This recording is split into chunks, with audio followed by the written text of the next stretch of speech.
Hey guys, this is Mike, Al, and Tim. We're at Border City Comics, and we're here for a very special segment.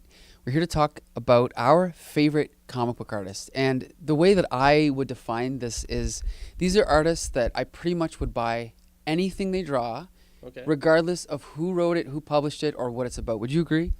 Yeah, I think for the most part, yeah. So let's start at the bottom. Now, we're going to go from 5 to 1, okay? Right. So you can start with your number 5, then I'll give my number 5, and so on. Okay, so your number 5, favorite artist of all time, you buy everything they do. I'm going to go with Frank Whiteley. And what is it about his art that you like so much? It's just like the level of detail, the fine line work. And it helps that he tends to work with writers that I like a lot, like Grant Morrison. So I tend to like the stories as well. And what's your recommended Frank Whiteley pick? All-Star Superman. Has to be All-Star Superman. Right. Okay, so my number 5 pick is Chris Sprouse, who I've been a fan of since the first time I saw his art in Justice League Quarterly. And as soon as I saw it, it just felt like this guy is doing exactly what I want to see in comic book art. My recommended pick for him is Legionnaires, which was a Legion of Superheroes spin-off, only because I think those characters fit him the best. Teenage superheroes, sort of a Silver Age pastiche, living in a utopian future. If I was going to give a second pick, it would be Supreme, because there's a lot of those elements that come back. Yeah, I agree. He would have been, if we did a top 10, certainly would have been there, but I think I might have leaned towards like Tom Strong or something like that. But I see why you picked Supreme and Legionnaires. Yeah. All right, so now you can give us your number 4 pick. My number 4 pick is Joe Kubert. Really? Yes. That is a surprise. He's a great artist, don't get me wrong, but I never knew you liked him that much. I really like certain stuff of his. His layouts are just like, no one does layouts like Joe Kubert, and particularly his war stuff. Sure. Yeah, there's just something about Joe Kubert stuff that just is so striking. You know, as a kid, I didn't really appreciate him, and I thought his work was a little bit sloppy. I did like the texture, but his black and white work, I'm like, I cannot believe how good his layouts are. You're right. And there's a reason why he has that school. He is a comic book master. I do agree with you. Yes. For me, like, his war stuff just stands heads and shoulders above everything else. And if I had to recommend just one, it would probably be Enemy Ace. The classic stuff. Yes. Right. Yeah. All right. My number 4 pick, a name you've already heard today, is Frank Whiteley. Again, the first time I saw his work was on Flex Mentalo.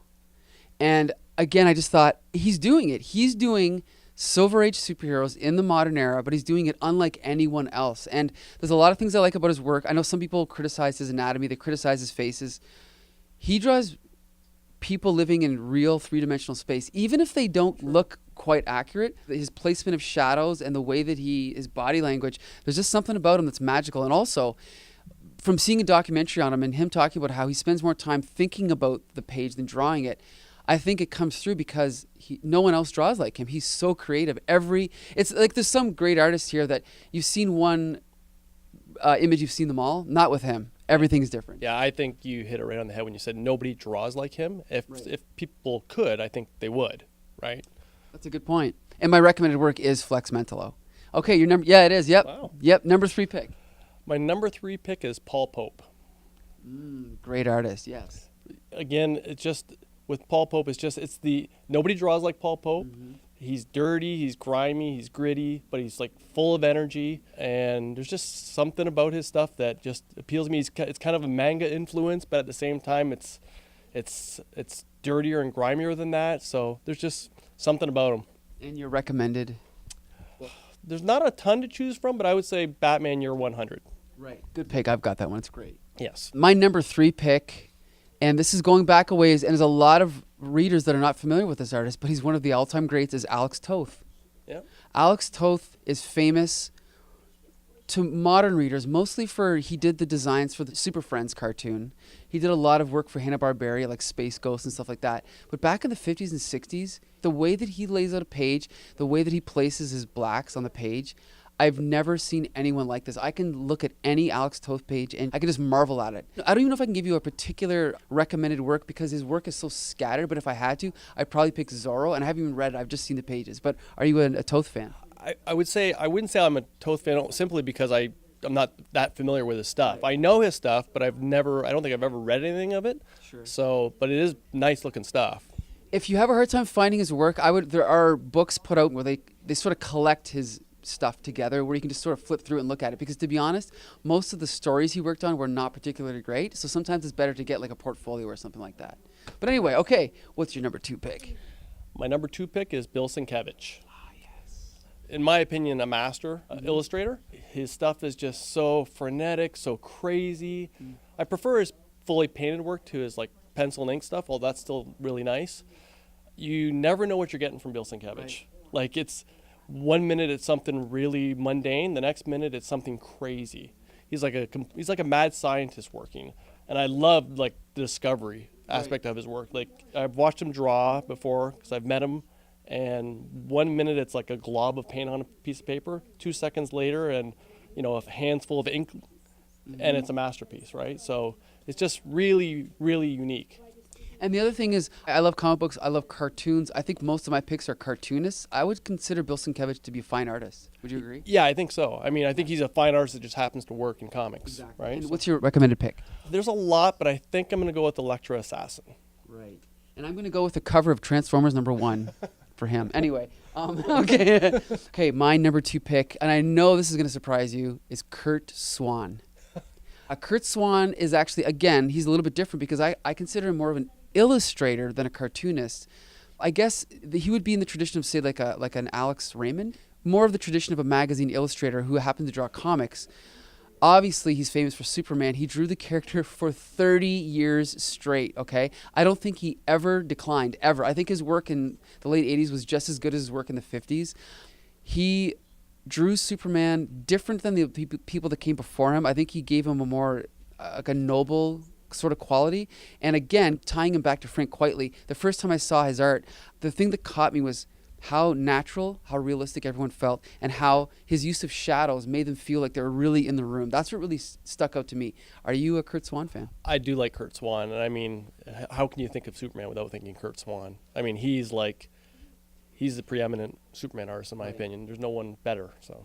That's great. And obviously, if I'm going to recommend something, basically his entire Superman career, particularly inked by either George Klein or Murphy Anderson. But if you want to dig deep, you look for Mask, Mobile Armored Strike Command from the late 80s by Curt Swan, because even though the scripts aren't great, the art is amazing. Okay, here we are. This is the big moment. Your number 1 favorite comic book artist of all time. Will probably not come as a shock to most people, but my number 1 comic artist of all time is Darwin Cook. Yes. And what is it about his art that you love so much? I think it's very timeless. I think he's fresh and at the same time feels old. I think he can do anything. And his style changes, but he flips from he can do crime, he can do, Silver Age superhero stuff, he can do comedy. And the simplicity of his line work, the cleanliness of his lines, and he's an awesome cartoonist. Yeah. He worked for Warner Brothers Animation, so he knows how to cartoon. Right. Yeah, just basically everything about him. You know what else? There are some artists that draw similar to Darwin Cook, but I think it's his personality, right? I think he has got such a specific vision for what superheroes should be, and I think that comes through in his work. Yeah, for sure. I mean, we all know he was very opinionated when it came to that, right. So. And what is your recommended Darwin Cook pick?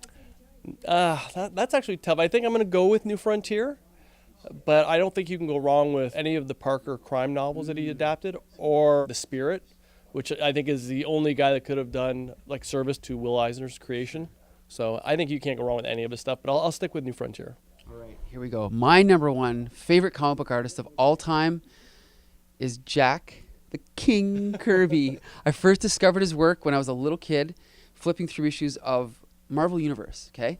Now, most of Marvel Universe was drawn by the 80s artists, but they'd always have these little images on each page of the old stories from the 60s. And I just remember staring at these images of like the Eternals flying overhead, or the Inhumans, or old images of the Fantastic Four, and I was just like, who is this guy? I didn't know who he was at the time, and as I dug deeper, I just found out that he basically co-created the entire Marvel universe. But never mind that, I think he's really the defining American comic book artist. At the very least, he's the defining superhero artist, because I think that before him, there was people that knew how to cartoon, there was people who knew how to illustrate, but he basically defined how you do superheroes, how you do this genre. And he was not a realistic artist, nope. But I think he defined the way that you lay out a page, the way that you draw the muscles, the way that you tell the story. And he was so fast at doing it. He was drawing 5 pages a day. And again, he wasn't a realistic artist, but I just think that he got to the point where he was so good at it, he could almost do it in his sleep. And during that time, he was drawing better than anyone in the industry, in my opinion. Are you a Kirby fan? I am, but I'm surprised to hear you say that you were a Kirby fan as a kid. Because I think a lot of kids, when they started reading comics, especially if you're a reader from like the 80s or 90s, you had a little disdain for Kirby and his simplistic style, if you want to call it that. As a kid, I never liked him. Okay. Now I've really grown to appreciate him. But I think most people learn to appreciate Kirby as opposed to liking him when they first see him as a kid. That's a good point. I think that at the time I might have not liked his contemporary 80s work, Yeah. like on Superpowers and stuff, because it was not nearly as good. Like, he did decline. Let's be fair, he did decline. He always needed a good inker to sort of polish up his stuff. But I think it was seeing his 60s work inked by Joe Sinnott and also his New Gods work. Again, like, I didn't know who he was, but yeah, it really did. It stuck with me. And I found Jack Kirby's work more primal, and it just stuck with me more, and that's why I liked him. And my recommended Jack Kirby work is The New Gods from DC Comics.